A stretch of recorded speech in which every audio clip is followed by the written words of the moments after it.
Good morning, everyone. Welcome. Everybody's getting logged in here.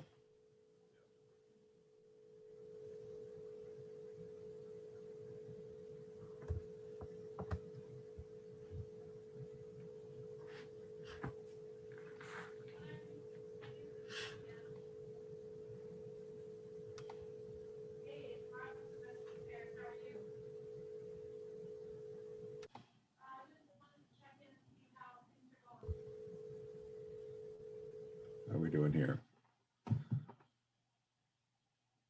Looks like most of everyone here. Good morning, everyone. Welcome. If you see a chat window or can open up a chat window, if you have any questions throughout the webinar, please feel free to ask there. For those that don't know me, my name is John Higo, and I've been in the lighting business for just over 22 years now, in the landscape lighting business for just over 22 years. I had a background in theatrical lighting. So that's where I'm coming from. So today we're going to be talking to you about light and photometrics. And I'm joined today by my two comrades, brothers in arms, Raymond Josefian and Anthony Lacaruba. So they're just going to say a quick hello, and then we'll get started. Good morning, everyone, and thanks for joining us for our second webinar of the year. My name is Raymond Josefian, and for those who don't know me, I'm here to make sure that you know everything there is about Illumicare, that you're happy with Illumicare, that Illumicare strives to be the best manufacturer, and that together we have a profitable partnership. Thank you.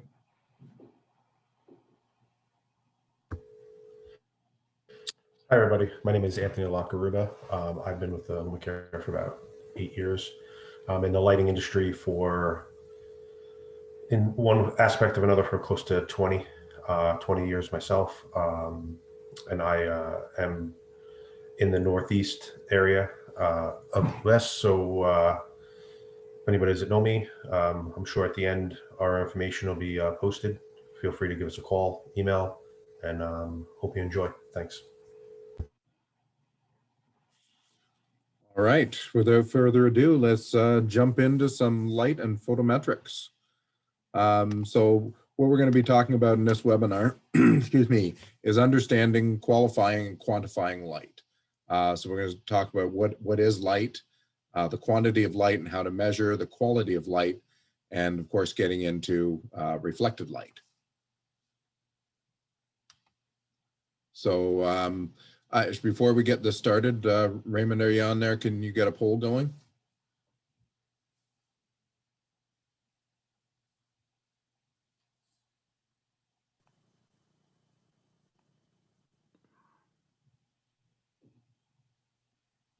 John, if you can get the first poll going, that'd be great. I can certainly get the first poll going. There we go. So just want to get an idea, handle on everybody and how familiar you are with light. Are you starting off? Are you an expert?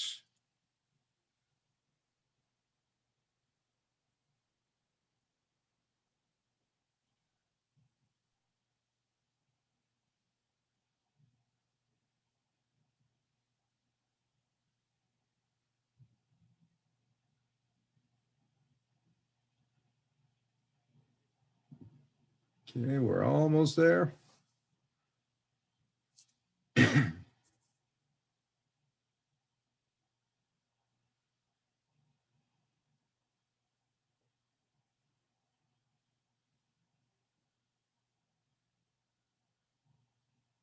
Okay. Give it a few more seconds. We're gonna end the polling here. We're at 90% in. That's pretty good. All right. So it looks like most of you have a pretty good familiarity with lighting and the terms. That's great. A few experts here. That's awesome too. And you know, some people that are kind of just more starting out. So that's good. We'll be giving a lot of information here. So for some of you, it'll probably be not the first time you're hearing it. And for others, this will mostly be new.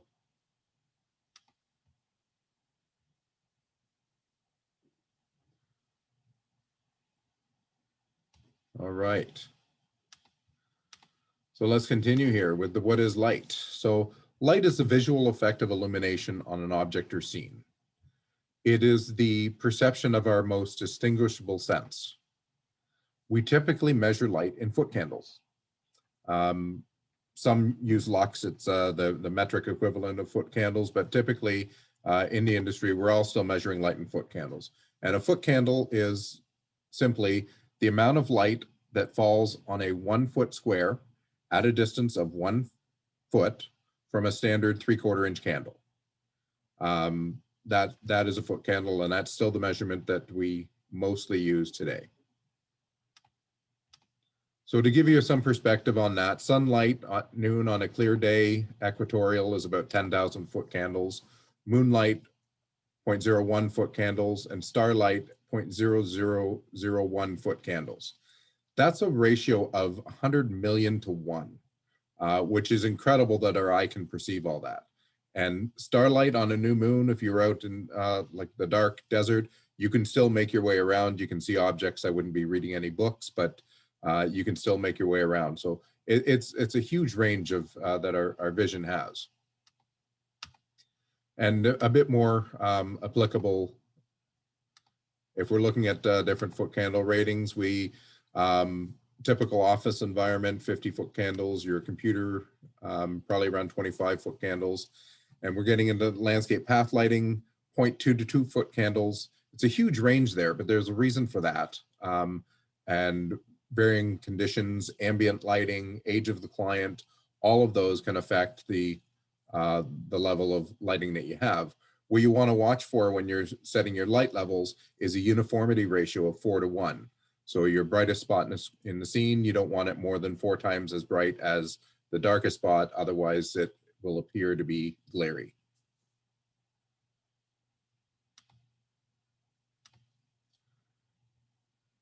We're getting into, so we're talking about foot candles, and a lot of people, and this is kind of how we came up with this topic idea for the webinar. We were on another webinar recently with the AOLP, and a discussion started there in how many lumens do you need? What is the lumen equivalent of a 20 watt MR16 or a 35 watt MR16? So we're going to set some definitions here, because lumen is another measure of light that you hear a lot, and a lot of people ask about lumens.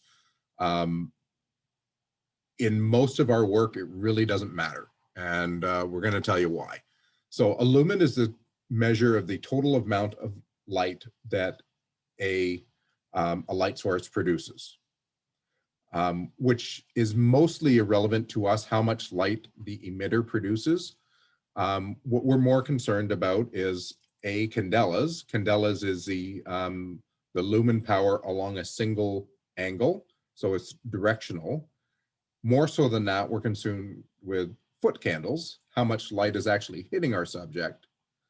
And even more so than that, we're concerned with reflectance or foot lamberts, which is the amount of light that's being reflected back to us, because that's the visible light that we see. And we've got our little NOMI here that help visualize this, this explanation. So the lumens, the total amount of light produced, candelas along a solid angle, and then the foot candles is the amount of light falling, and then foot lamberts is what we actually see. So an easy visual representation of that. So lumens, not something we totally have to be concerned about, because it doesn't really tell us how much light we're getting or where we're getting the light. You also want to look at how the manufacturer measures lumens when they rate their light sources, because some will measure the lumen output of the emitter before they actually put it into a lamp body. So then once you add a lens, once you add a lamp body, your lumen output really doesn't have any bearing on the amount of light that you get. All of the Illumicare lamps we test inside the light, the lumens inside the lamp body. But even then, you're not that concerned with the lumens. What you'd want to look for is the center beam candle power, the candelas, and the foot candle rating. And we'll get into that a little bit more. Before we get into the quality of light here, I'm just going to see about our next poll. So I'm sharing.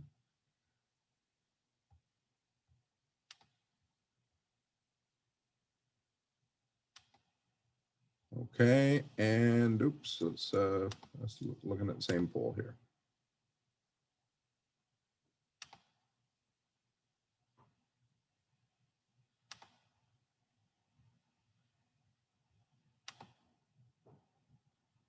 And we're not, oh, here we go.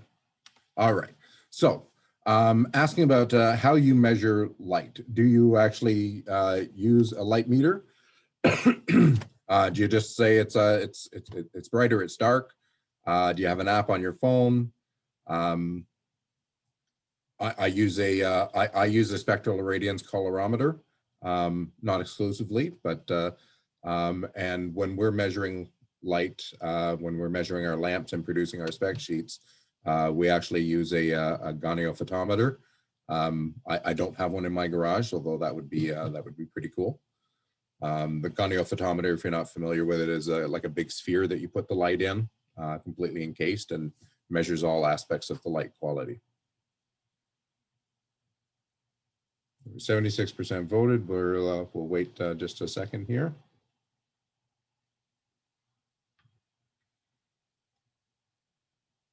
All right, and if it's 86% voted. All right. All right, so looks like most of you don't use a light meter. I would encourage you to do so, to either get a light meter or to download an app on your phone. Excuse me. I wouldn't say any of you would need a spectral irradiance colorimeter, although it's a fun toy to play around with. But get an app on your phone, and let me see if I can share here. New share. Can everybody see that my phone there? So my phone, I have a light meter on my phone. Easy little app that measures foot candles. Really handy to know how much your ambient light is. How do you know where to set your light levels if you don't know what the ambient light is? And certainly this is a lot more crucial in urban areas and in rural areas where you have a lot more ambient light. Back to our slideshow here. All right, so that's basically how we measure the quantity of light. We also measure and talk about the quality of light. And one of the measures that we use is the correlated color temperature, or CCT, and it's measured on the Kelvin scale. It's correlated color temperature because we don't actually use heat anymore to create light. But this was created basically using a black body radiator and heating it up, and the light that you get at certain temperatures corresponded to the Kelvin scale. And we're going to put that into perspective as well in color temperature. So our typical halogen MR16s that we used to use, the good ones ranged anywhere from 2,900 to 3,000, 3,100K. So when LED first started and people were saying, you know, what is it equivalent to, it's kind of funny because it would depend on what type of MR16 that you were using. Your typical 40 watt incandescent at 2,500. Sunrise, sunset, very warm at 2,000 Kelvin. The higher the number, the cooler the light looks. Mercury vapor, that blue-green that we used to use a lot of, 5,900K. Metal halide, the bright white, 4,000K. Candlelight at 1900 Kelvin, very, very warm. A lot of reds and oranges in there. So these are the different color temperatures that we generally use. Being in the LED world now, we can get a variation in color temperatures in the LED, so we can use a lot of different things. You see metal halide at 4,000K, moonlight is 4,125 Kelvin. So a 4,000K lamp will be a good approximation of moonlight. Our lamps are available anywhere. We have 2,700, 3,000, 4,000 Kelvin, so you can vary the color temperature. What you want to try to avoid, though, is having varied color temperatures depending on how you're doing it, in the landscape, you can do it if it's intentional. I took this photo 2 nights ago, and this is the Whitby Library in my hometown. And just driving by and kind of stopped the car and said, "Oh my God!" I'm quite sure that this wasn't intentional. You can see all the different color temperatures there. So that kind of look you probably want to avoid. Now, even in a 3000K, when you look at the CIE color chart, you can see on the 3000K, there's a variation. You can be more into the pink, you can be more into the yellows and greens, and still be a 3000 Kelvin lamp. So what's very important is that you buy your lamps from a manufacturer that has very tight binning and gets everything in the same range on the 3000 Kelvin scale, because you could be anywhere in that range and have quite a different light output. Very early on in Illumicare days, we rejected entire shipment of lamps when we tested, and they were they had the wrong hue, and the binning was it was just one bin off, but it was the wrong hue, and it was quite noticeable to us. Again, another example. Now, if you look at these, if you look at the light output on the actual lights themselves, they all look about the same color temperature, but you can see the light that you're getting is different. These are probably all 3000K, but just sit on a different line on the CIE chart.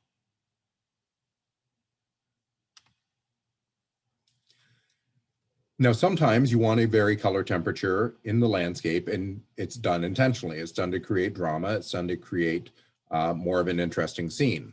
From one of our contractor friends here, they're using actually 3000K for their downlights here.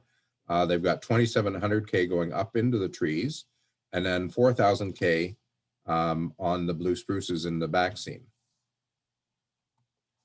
4000 Kelvin on a blue spruce creates a really beautiful, kind of brings out the blue, natural blues and greens in the tree, and creates kind of a dramatic look.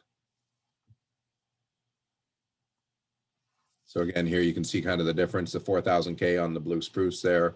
They've got a 3000K uplight going into the tree, and I believe he's using 2700 Kelvin on the fence at the back there.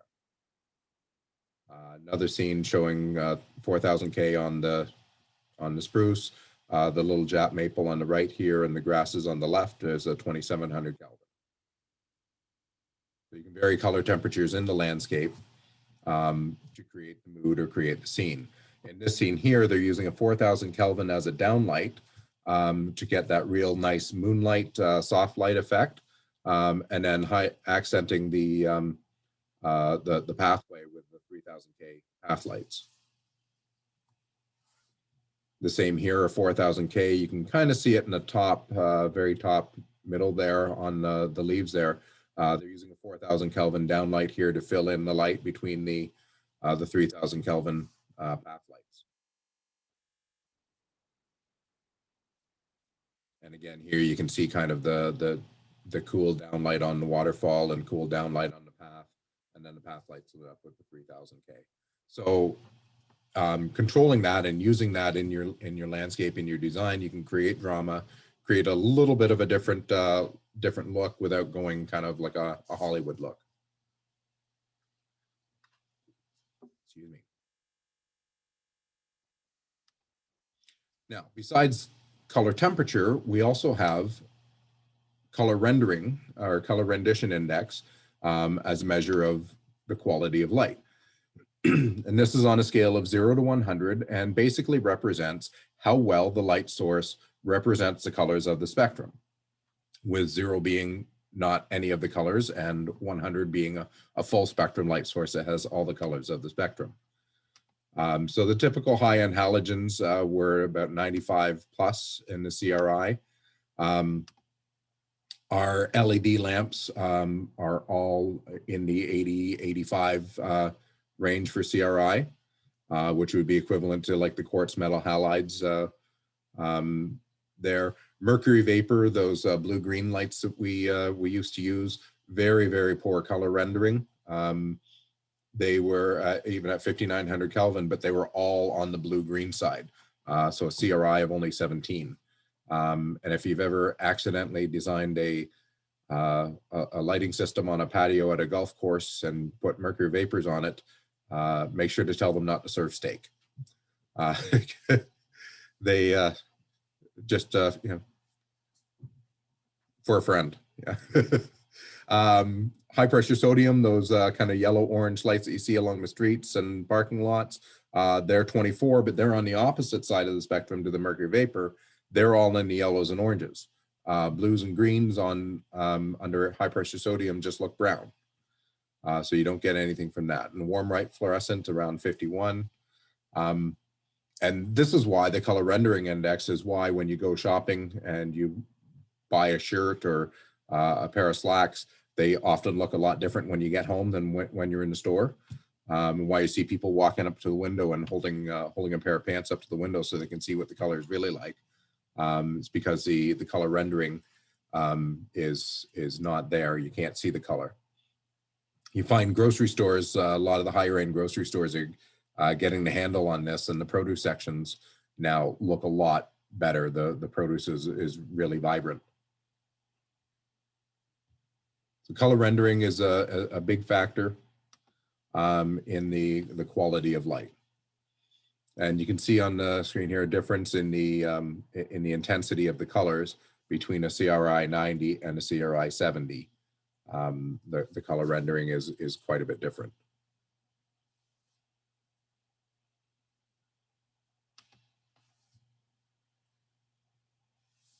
And if you look here, specifically look at the blue crayon.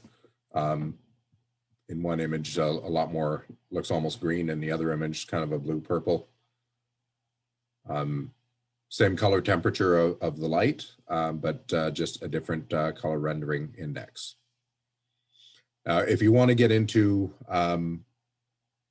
really get into specifics, the color rendering index is broken up into different groups, and you can actually look at the specific spectrum of different colors. For LED lights, it's the R9 factor that a lot of people talk about. The R9 is the reds, and you want that to be above 0, because again, you can have a CRI of 80, but you could have a negative R9. You won't get any of the reds or oranges or any of the warm tones, or not very well represented. So you want to look at that. Now, not expecting you to go out and actually, get a specular irradiance colorimeter. We'll actually tell you all this. If you have the goniophotmeter, that will tell you all of this, but not expecting you to go out and purchase any of that equipment. But if you look at the manufacturer's websites, generally, they will have spec sheets that tell you all of this if you're interested, and go beyond the actual color rendering index, and you can actually look at the different R factors.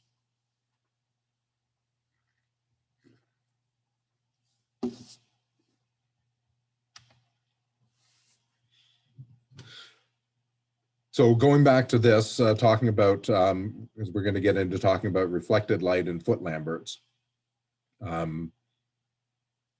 So the lumens really not that important unless you're dealing with things like path lighting, or things where you're concerned with the totality, the 360-degree spread of the light. But for most of our lighting, we're accent lighting. We're concerned about the light on in a certain direction. So a little chart here from reflectances of building materials. Not very complete when you come to landscape and softscape. You can see vegetation only has one entry on the chart at 25. So not that helpful in that. This is something where you really need to experiment, and you need to get to know your plant material. You need to know how it reacts with the light, how it reflects the light, in order to light it properly. Something else that you want to be aware of, grass. If you have dark green grass, your reflectance value is around 6, but up here in the north, your snow is 74. So quite a bit brighter. the reflections that you get off of snow than you get off of grass. So you want to be aware of that when you're setting up your lighting, and be aware of different scenes. You can use controls like the Merlin or Wi-Fi controls to set up different scenes for winter and summer, so that you can take into account the reflection of the snow. Raymond, I'm going to ask you to jump in here, because I think I remember a story about you taking photos of a job in the winter, and your normal camera settings, but came out kind of overexposed. My goodness, that was a painful experience many years ago, prior to digital photography. When I used to use a tungsten film, 160 tungsten, and once you knew your camera and so on and so forth, I left my aperture open 20 seconds, 40 seconds, minute 10, and then waited till next day when the slides were done to see what it came out. But anyways, one winter night I took over 110 pictures, and which at that time meant spending at least 2.5, 3 hours in the cold. When I had it done next day, nothing came out. It was all overexposed. It was exposed. It was a very painful lesson, but a lesson learned. So be aware of the reflections of the materials that you're lighting, and also when you're photographing, because your winter scene can look a lot different from your summer scene. You can see how bright this is on the ground. Still, I wouldn't say overly bright, but you can imagine how much different that would look in the summer when this is lighting up in the shadows on the grass.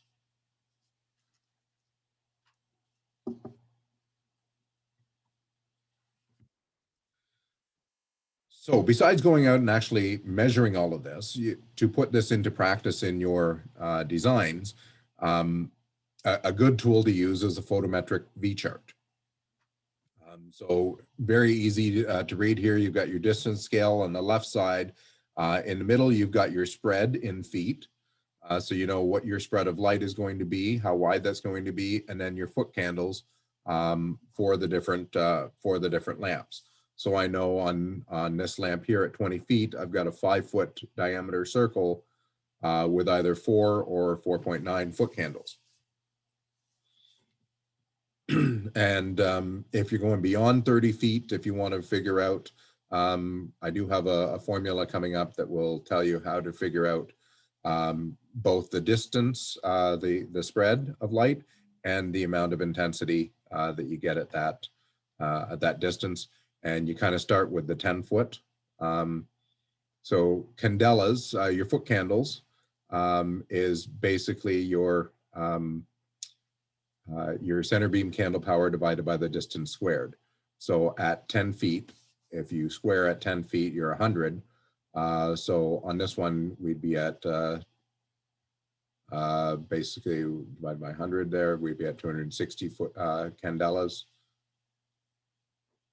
540 candelas for the center beam candle power here.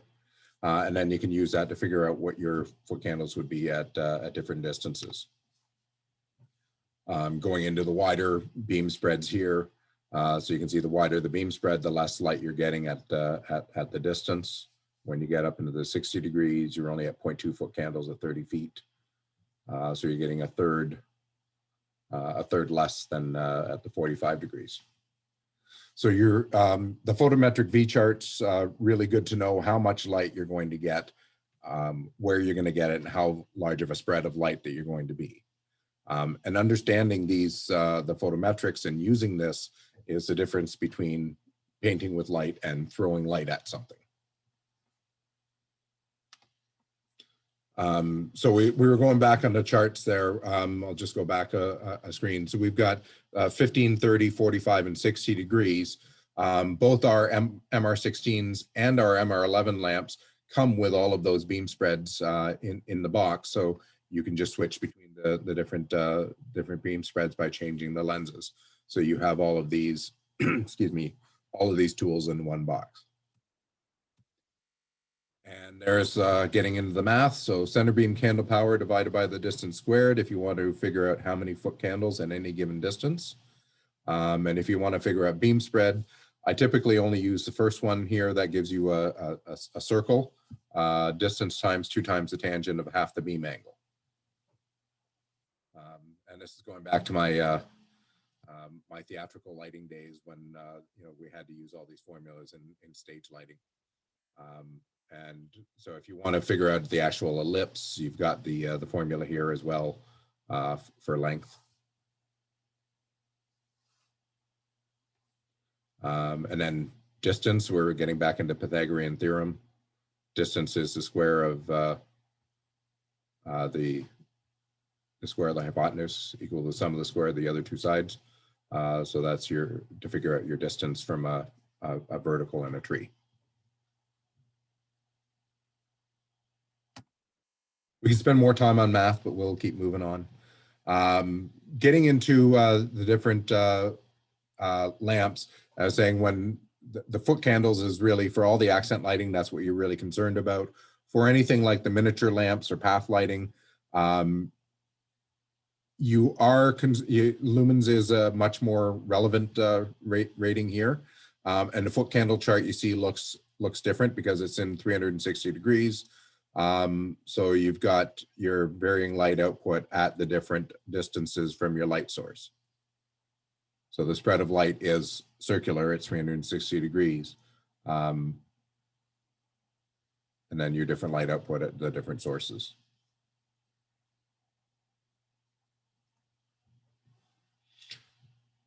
So knowing all this and looking at, hopefully you're going to look at plant material differently, and knowing what you're going to be lighting, looking at the different reflectance, you will get a different kind of reflective quality off of a silver maple than you will off of a red maple. You might want to consider even different color temperatures based on the different plant material that you're lighting up, how they will show, and when you're showing off the natural beauty of plant material.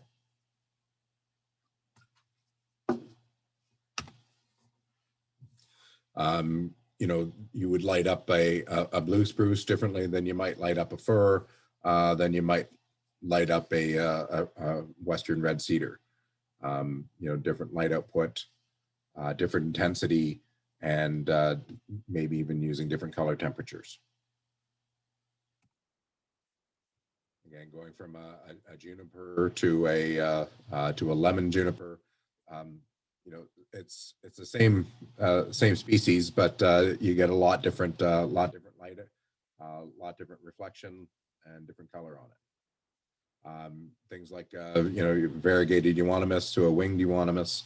Again, a lot more reflective, translucent leaves versus the darker, more opaque leaves. So you want to be aware of what your color temperature is, what your intensity is, and the reflection of the plant material.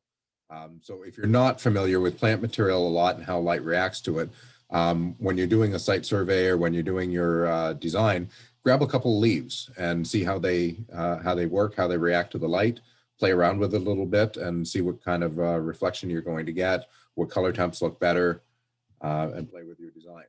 Look at the bark, tree bark, and different reflections. You know, whether it's a smooth bark that might be more reflective, something more textured that you're going to want to look at. You know, bring out the different colors of the bark, but also bring out the texture and the beam spread, beam angle that you want on it to get the different textures playing. And different types of trees. You can imagine the paper birch on the left is going to be a lot more reflective than your purple beech here in the middle. Requires a different type of light. If you want to make the purple beech stand out more, you're going to have to go really intense on that because of the conical shape. You're going to want a really narrow beam spread to get that lit up. And then on the paper birch, you might want to bring down the intensity a little bit. Something like the willow on the right. On that, you're going to want something you know, probably wider to get up into the canopy. and you might want to get something narrow on the trunk and then wider on the canopy. On something like this, I'd get kind of halfway between the trunk and the drip line, and get up into that canopy and get some of the light filtering through the leaves as the tree moves. Look at different shapes and as well as the different colors and different reflection of the plant materials, and you know, you get some really cool shadows on the ground when you're looking at the different shapes of the leaves. And that's why we went years ago, changed our lamps and went from the 3 or 4 emitter lamps to a single emitter, because we found with the single emitter, we got a lot crisper shadows. If you look at any of these type of really you know, distinctive shapes with a 3 emitter, 4 emitter, 5 or 6 emitter lamp, you kind of get a mix of shadows. With the single emitter, very crisp. So using all of this and you know, using your color temperature, knowing your beam spreads, knowing your foot candles, your intensities, this is the difference between throwing light at something and painting with light. Varying beam spreads, varying intensities. I didn't really get into this either, but wattage is not a measure of intensity. So, you know, one manufacturer's 3-watt lamp might be equivalent to another manufacturer's 5-watt lamp. The wattage is the amount of electricity that is consumed. It really has no bearing on the amount of light that you get from that lamp. Nor does it really convert to what is a 20-watt equivalent, what is a 50-watt equivalent, or a 35-watt. You really have to look at the foot candle output and the intensity of that. The wattage, like I said, not a measure of light output. And that's what gets you the difference between light, you know, painting with light and throwing light at something. So hopefully you've picked up a few things along the way here. I see there's a bunch of questions in the chat, I'm thinking. So we'll switch over to the chat and see if we can answer some of your questions and have a little discussion here, maybe more about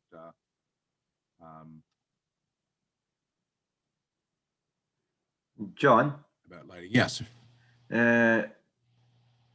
One of the questions was, what app was it that you were using to measure light, and what app was it that is best for lumens, measuring lumens, to the best of your knowledge?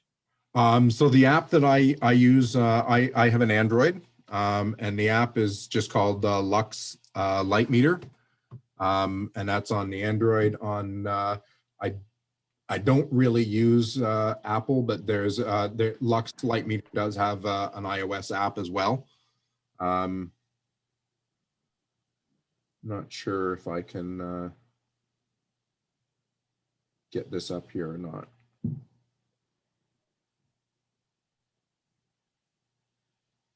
Yeah, I'm not sure if I can share my iPad screen, but for iOS, it's a free app that I use that measures foot candles.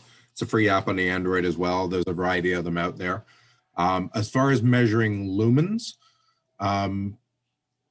to accurately measure lumens, you need a goniophotometer, because you need to measure light in all directions, so 360 degrees. So the goniophotometer is basically a sphere, and you put the light in it in the middle, and then it measures from sensors all over the sphere and gives you a lumen output. Okay. John, another question that came up by Steve Hernandez was, I will read his question to you. Are Bluetooth RGB lamps able to control color temperature as well? So the quick answer is yes, but not all of them. Some are CCT tunable. Some use a mix of like yellow and white to create the illusion of different color temperatures. Tough question to answer, but yes, some of the there are CCT tunable lamps. But there's a huge variation in how that happens and the quality of light that you get out of them.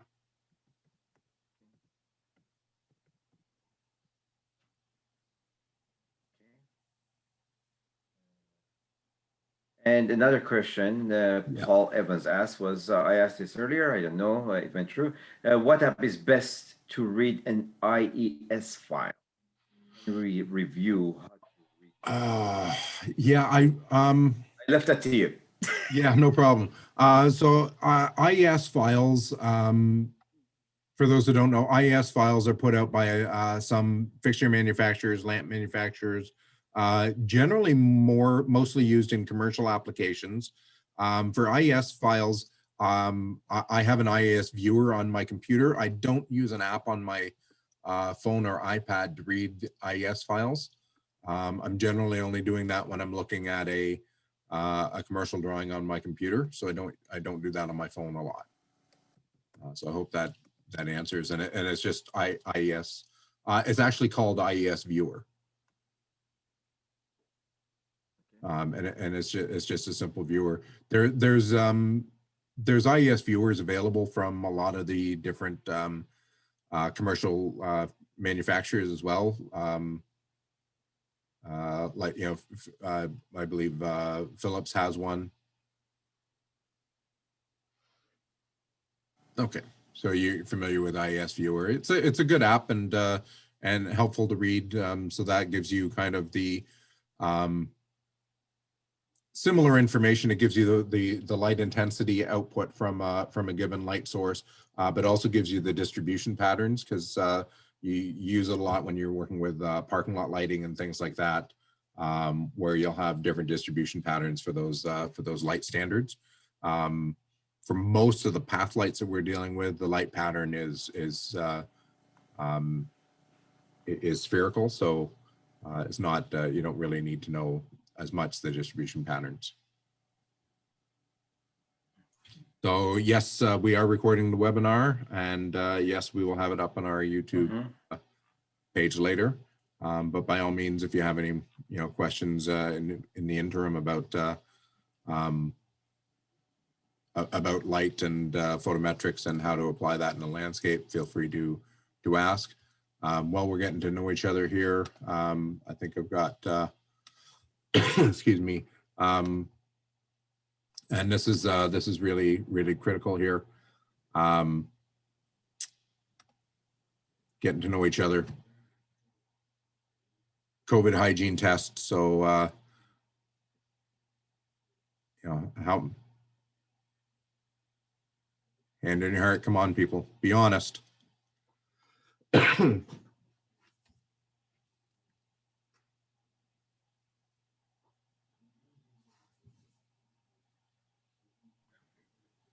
Good question, John. Well, we spent 40 almost 45 minutes together. Let's get personal. Yeah. Well, it's a lot higher on the I don't know if I believe that 70% on the everyday, but we'll let you have it. This is anonymous, people. No, we're not tracking the answers. We're so very happy that you joined us today. John and I sometimes talk about everybody thinks lumens are end all and be all, and when you direct light, as I hope you know or you come to learn, it's not. And if you really want to be a designer, you should know as much as you possibly can about the lamps that are out there. What is it that they do, the different color temperature, what's good on what, and so on and so forth. The knowledge is here, and I'm happy that we are able to share it, not only today at the webinar, but please reach out and let us know how we can help. Well, with no more questions, folks, we're going to shut the webinar down. Recording will be available afterwards, and a quick survey will be coming out to you after the webinar as well. See how useful this was for you, And hopefully we'll see you on the next webinar. Until then, Okay. signing off. Thanks, everybody. Thank you for your time. Appreciate it.